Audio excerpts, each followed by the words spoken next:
such an honor to be with you today. I want to talk to you about what I believe is the most important topic facing humanity today, the topic of artificial intelligence. So, we've all come out of a time where we've been sort of struggling. I think humanity has been unified around the idea of the challenges we faced with COVID-19, the lockdowns, the economic challenges, the work challenges, and so on and so forth. And in a very interesting way, as we went through all of that, we sort of looked at it as something that came upon us without being able to prevent it, and accordingly something that we had to react to. I think the biggest challenge that humanity faces when it comes to working on challenges is, interestingly, that we only react when the challenge that we're facing is right here, right in front of our faces.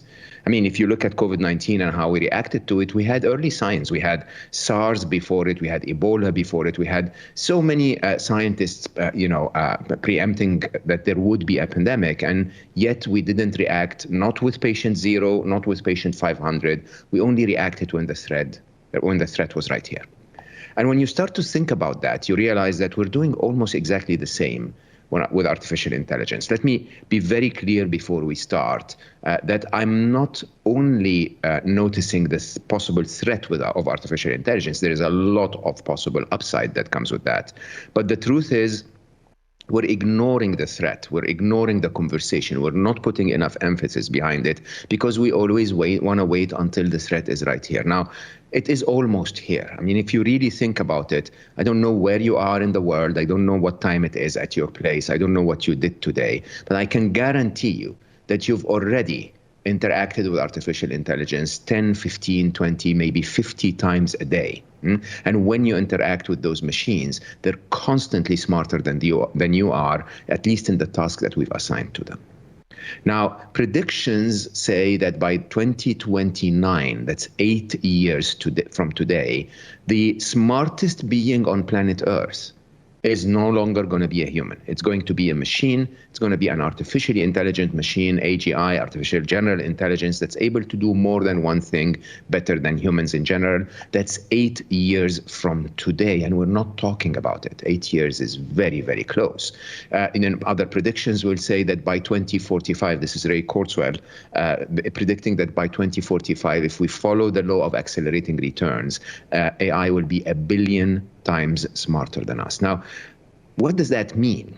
It means that the episode that we started when humanity became the smartest being on the planet, followed by a distant, second as the apes, is going to end in 8 years' time. That we will be the apes, and then by 2045, we're not even going to be the apes. We're going to be something that's comparable to a fly as compared to Einstein.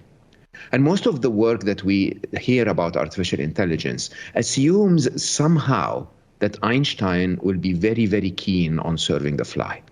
And I want to say that even though this is a possibility, the fact that this might not happen, and that, as Marvin Minsky, the father of AI, the original founder of the Dartmouth workshop in 1956, where AI was sort of conceived, when he was interviewed about the threat of AI, he said, it's hard to tell if they will have our best interest in mind. Now, the idea that something is 1 billion times smarter than us and does not have our best interest in mind could be a major threat, could be something that is absolutely worthy of us talking about today.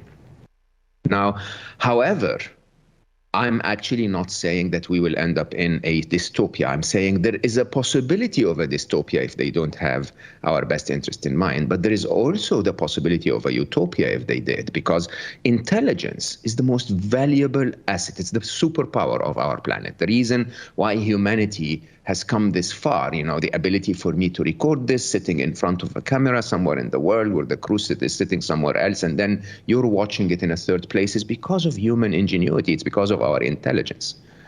All of the civilization that we've built is because of our intelligence. I would probably also say all of the destruction that it caused is because of our limited intelligence. And so more intelligence is good. More intelligence has the potential to create a utopia for humanity. where everything is better, where, you can have machines for fraud detection, for crime prevention. You can have machines crunching away to find solutions to climate change. You can have so many positive applications of more intelligence. At the same time, there are possible dystopias. And I don't talk about Robocop and machines, coming from the future to kill us, or machine wars, a Vicky trying to take over the world in iRobot. I'm talking about very practical, I call them mild dystopias in my book, Scary Smart.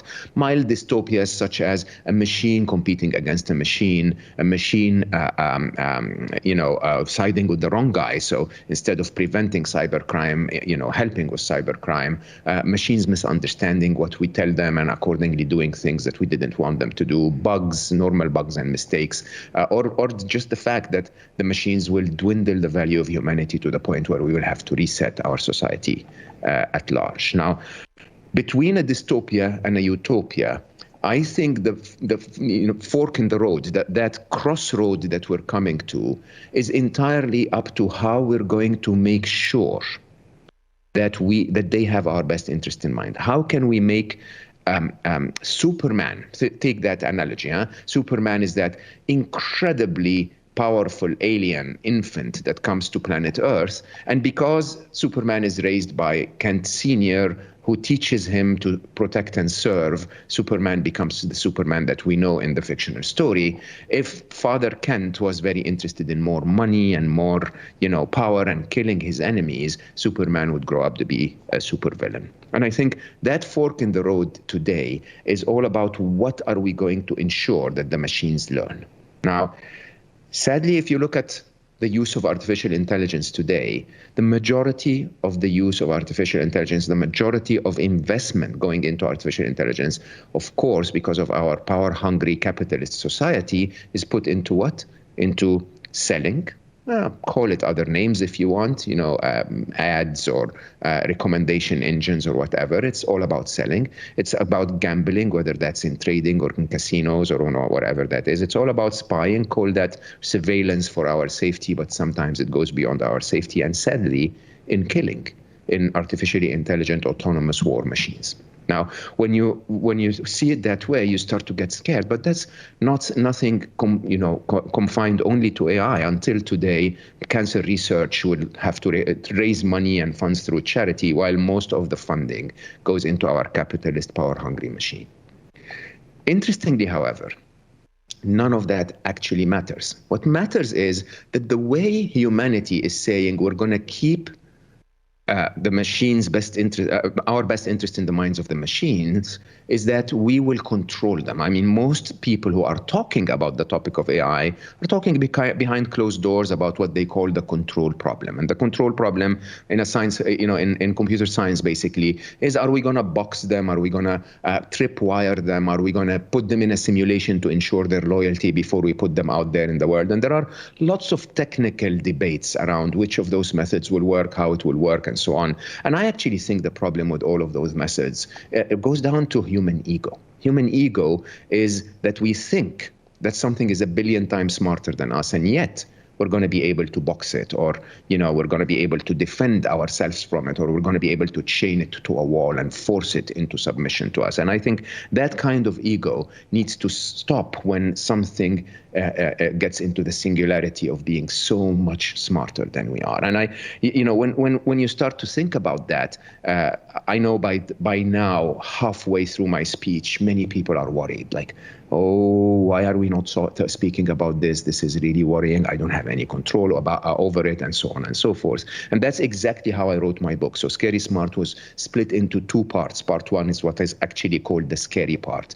And in it, I don't attempt to scare you, but I sort of want to give you a wake-up call that something is happening that's bigger than politics, bigger than COVID, bigger than the football match you want to watch tonight. And that thing is that the end of the episode of history, where we were the smartest being on the planet, is about to happen in 9 years' time. It's about 8 years' time. It's about time that we wake up and discuss it.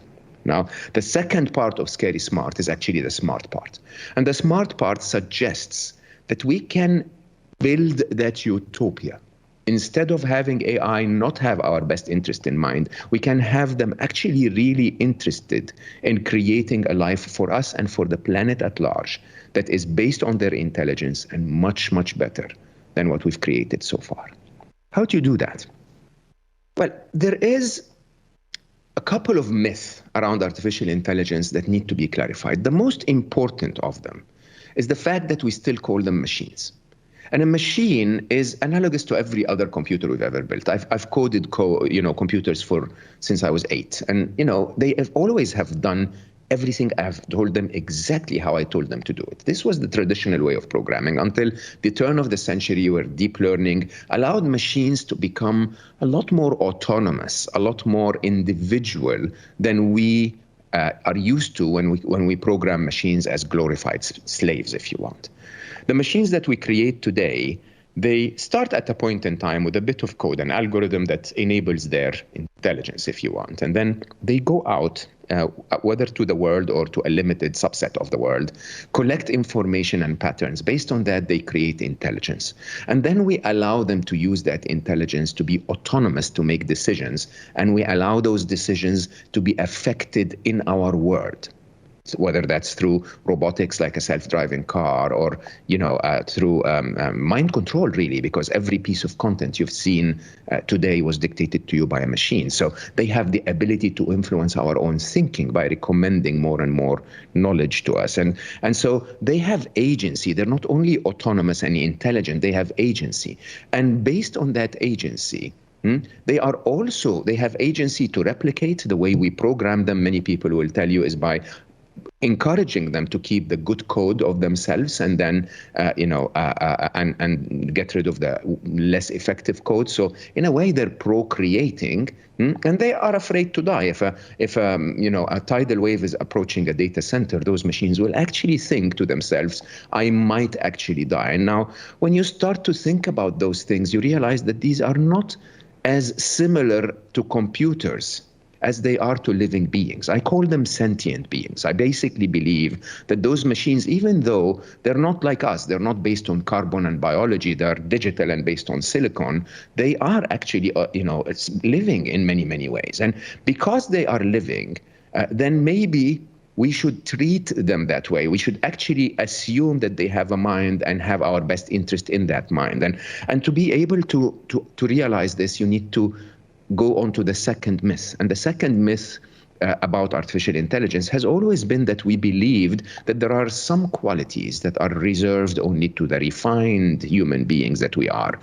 Qualities like creativity, qualities like like consciousness, like being emotional, and so on, which actually is a true myth. Because first of all, machines are so creative today. They're so much, they're creating art and music, and we can see those. There are machines that are, creating fine art that you would not be able to distinguish from human created art.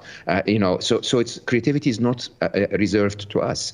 They're conscious. They're even more conscious than us. When you really think about it, if consciousness is a form of awareness, where the machines are actually out there scouting the whole world. They know what you did yesterday. They know what you're doing right now. Accordingly, they probably know what you're going to be doing tomorrow even better than you. When they are aware of the weather in San Francisco and the pollution level in Beijing, when they're aware of the entire global news network in every language in the world, they're very, very aware. They're more conscious than we are. They're aware of each other. They're aware of themselves as individuals versus us. They are very conscious. More interestingly, they are emotional.